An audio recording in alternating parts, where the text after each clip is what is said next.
పశ్చిమాసియాలో పరిస్థితులు నిమిషానికి మారుతూ అంతర్జాతీయ సమాజంలో తీవ్ర ఉత్కంఠ రేపుతున్నాయి. ఒకవైపు దౌత్య ప్రయత్నాలు, మరోవైపు యుద్ధ సన్నద్ధత నడుమ ఈ ప్రాంతం ఏ క్షణంలో ఏం జరుగుతుందో తెలియని అగ్నిపర్వతంలా మారింది.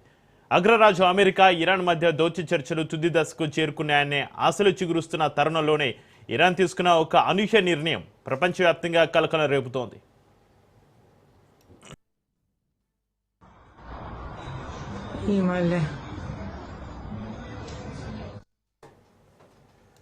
దేశంలోని పశ్చిమ ప్రాంత గగనతలాన్ని ఈ నెల 25 వరకు పాక్షికంగా మూసివేస్తున్నట్లుగా ఇరాన్ విమానయాన సిబ్బందికి అత్యవసర హెచ్చరిక నోటం జారీ చేసింది.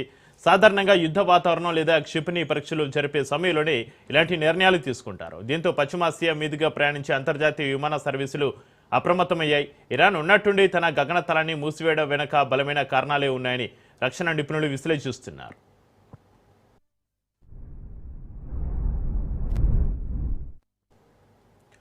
మరోవైపు అమెరికాతోటి జరుగుతున్న దౌత్య చర్చలు చివరి నిమిషంలో విఫలమైతే ఇరాన్ పైన సైనిక చర్యకు అమెరికా అధ్యక్షుడు డొనాల్డ్ ట్రంప్ సన్నద్ధమవుతున్నట్లుగా వస్తున్న వార్తలు ఈ ఉధృత పరిస్థితులకు మరింత నెయ్యి పోసాయి. చర్చల ద్వారా సమస్య పరిష్కారం కాకపోతే ఇరాన్ అణు కేంద్రాలు, సైనిక స్థావరాలే లక్ష్యంగా దాడులు జరిగే ప్రమాదం ఉందని అంతర్జాతీయ మీడియా కథనాలు పేర్కొంటున్నాయి. ట్రంప్ దూకుడు వ్యూహాన్ని ఊహించిన ఇరాన్ ముందస్తు రక్షణ చర్యలో భాగంగానే తన పశ్చిమ సరిహద్దు గగనతలాన్ని లాక్ చేసినట్లుగా తెలుస్తోంది.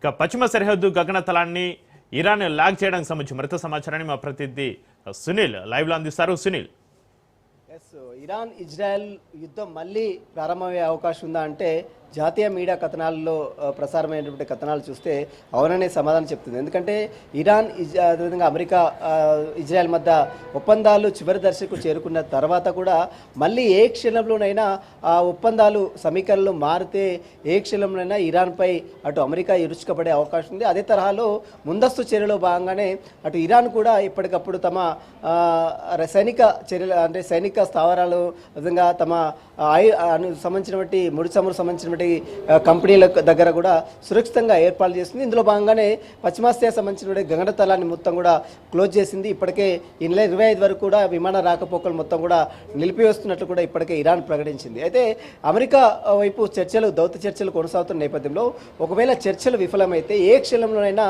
మళ్ళీ ఇరాన్పై అమెరికా విరుచుకుపడే అవకాశం ఉంది. అమెరికా, ఇజ్రాయెల్ కలిసి ఇరాన్పై భీకరమైనటువంటి దాడులు నిర్వహించే అవకాశం అంటూ కూడా నిపుణులు వ్యక్తం చేస్తున్నారు. ఒకవేళ ఇలానే కొనసాగితే మరోవైపు ప్రపంచవ్యాప్తంగా అన్ని దేశాల్లో కూడా ముడిచమురు ఇప్పటికే రేట్లు మొత్తం కూడా ఆకాశాన్ని అంటుకున్న నేపథ్యంలో చాలా ముడిచమురు సంబంధించిన కంపెనీలు నష్టాల్లో ఉన్న నేపథ్యంలో ఇప్పటికే రేట్లు మనం చూస్తున్నాం. డీజిల్ ధరలు, పెట్రోల్ ధరలు విపరీతంగా రోజు రోజుకు పెరుగుతున్న నేపథ్యంలో మరోసారి ఇరాన్ ఇజ్రాయెల్ యుద్ధం భీకరంగా కొనసాగితే మాత్రము ఖచ్చితంగా ఈ యొక్క ప్రభావం అనేది అనేక దేశాల మీద పడే అవకాశం ఉంది. ఎందుకంటే హార్ముజ్ జలసంధి నుంచి దాదాపు 25% ముడి చమురులు కొనుగోలు చేస్తూ ఉంటాయి అన్ని దేశాల ప్రజలు. ముఖ్యంగా చైనా దాదాపు 30% హార్ముజ్ జలసంధి నుంచి ఈ యొక్క ముడి చమురు కొనుగోలు చేస్తుంది. అలాంటి తరుణంలో ఒకవేళ మళ్ళీ ఇరాన్ ఇజ్రాయెల్ యుద్ధం మాత్రం తీవ్రతరం అయితే మాత్రము మరింత నష్టం అన్ని దేశాలకు జరిగే అవకాశం ఉంది.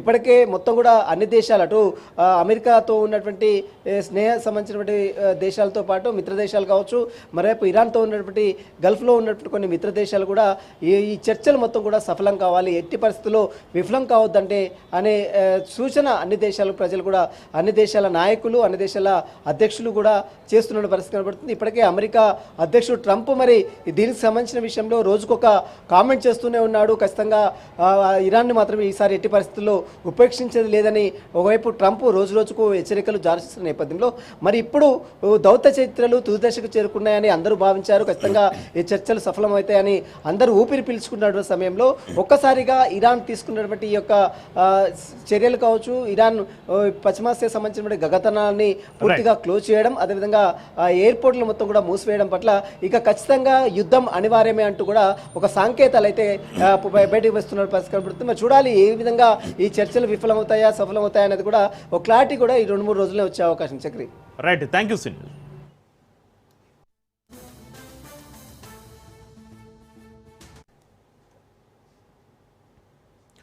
వరి ధాన్యం కేంద్రాల్లో రైతులు